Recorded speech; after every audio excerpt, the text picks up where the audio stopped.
Hello, the claim that I will be responding to today is legalizing marijuana will boost the economy. My opponent's secondary claims were it would increase tax revenue, lowering the costs on the war on drugs, and marijuana will create more jobs. My response to his claim is that there are unconsidered factors of legalizing marijuana that will negatively affect the economy. My secondary claims to argue my opponent's speech is the risk outweighs the benefits. Incarceration rates for marijuana-related crimes are low, and 3, legal marijuana jobs are being threatened. Now, for my first secondary claim, the risk outweighs the benefits.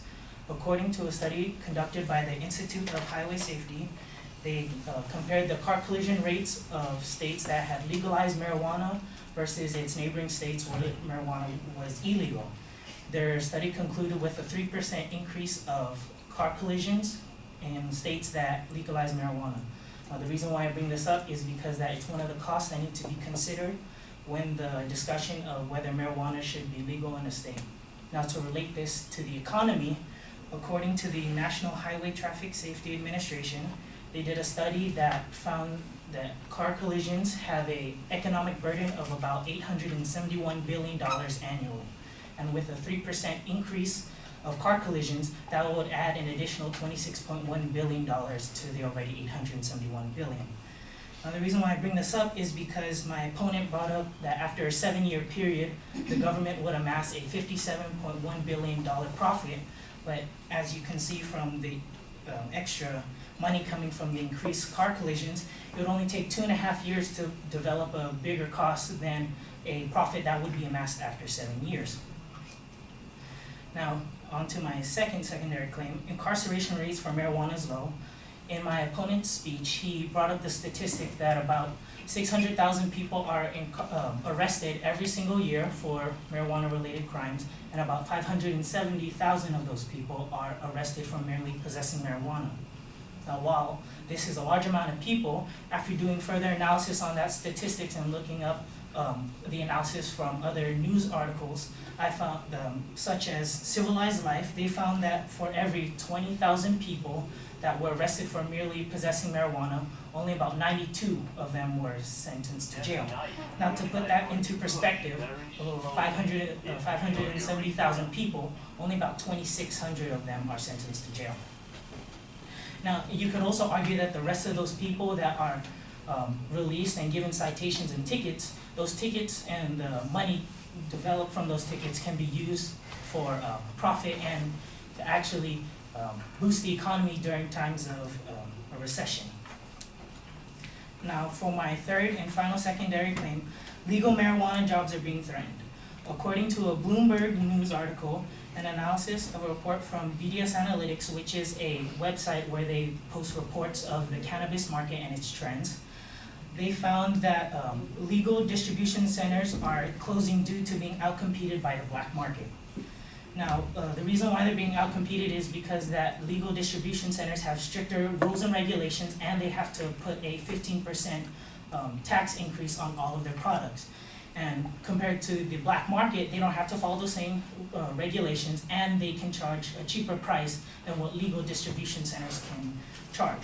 Therefore, the consumers of these marijuana products would opt to go for the cheaper option than going for the expensive option when you get the same thing from the black market.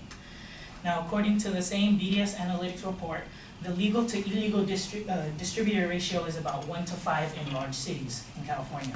And also in California, the number of retailers have dropped to 410, which is about 1,100 less from when marijuana was used for only medicinal purposes. And also there's a decline in growers and delivery services.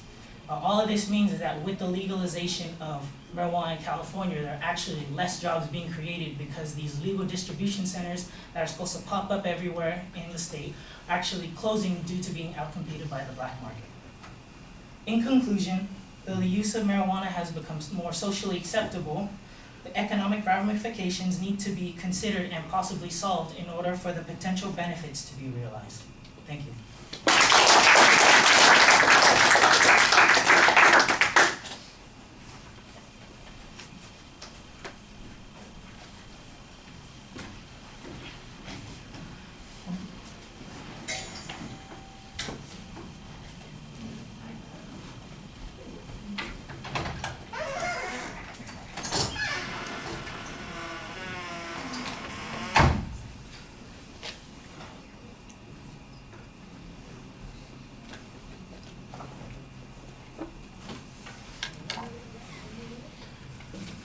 All right, Chad, you laid out the advocates' arguments at the beginning of the speech pretty effectively. What you kind of do is create a separate speech that responds to those issues with your own secondary claims instead of applying those arguments directly. So that's a little bit confusing, although if you're paying attention, you can see how those things apply. It just seems like you're creating an extra step that's not necessary when it would be more practical to directly apply your arguments and make those claims in response to the advocate's position instead of creating your own counter structure.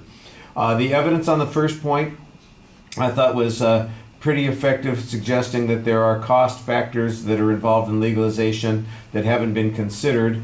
And you focus on one, the cost of collisions. I thought you did an interesting job explaining what the cost of collisions would be long run legally, over a period of time, and then contrasting it to the $57 billion that the advocate's talking about.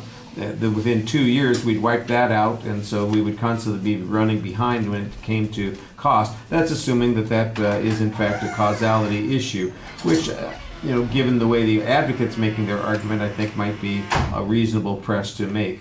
The incarceration issue, you diminished the argument substantially. Ultimately, that all is about the cost issue, because the incarceration argument is about the war on drugs and how we're going to save money economically from doing that. There's not really any discussion of what the consequences of imprisoning people are to the economy other than what we are spending to do this sort of thing. And you diminish the number of people that are actually going to prison, suggesting that it's mostly people are getting tickets or paying fines. And then there's some talk about how those fines could actually have a productive impact. I thought that that's a nice counter example here, or counter argument to be presenting there. It's not really quantified very much, but there is at least something that you could develop a bit. If we were doing a debate, that could be turned into a potential disadvantage argument. And then on the job loss issue, I thought there was a very interesting analysis argument here. You don't deny that there are possible jobs that could come from the industry, but you're suggesting in the long run that they would mostly disappear because of competition from the illegal industry, that it's going to continue, it's likely to have a substantial impact. And I thought you found some nice information in the analytics that you're using to show that that's true. I was especially interested in that statistic about the number of dispensaries or distribution centers that have declined since California legalized versus what it was originally when it was primarily for medical uses. That seems to me to be an interesting illustration of the problem that you're talking about, that it's all a result of competition, and particularly illegal competition. I'm not sure that's the case, but that's the inference that you are making, and I think that you did a pretty good job explaining why that would be true. All right, thank you.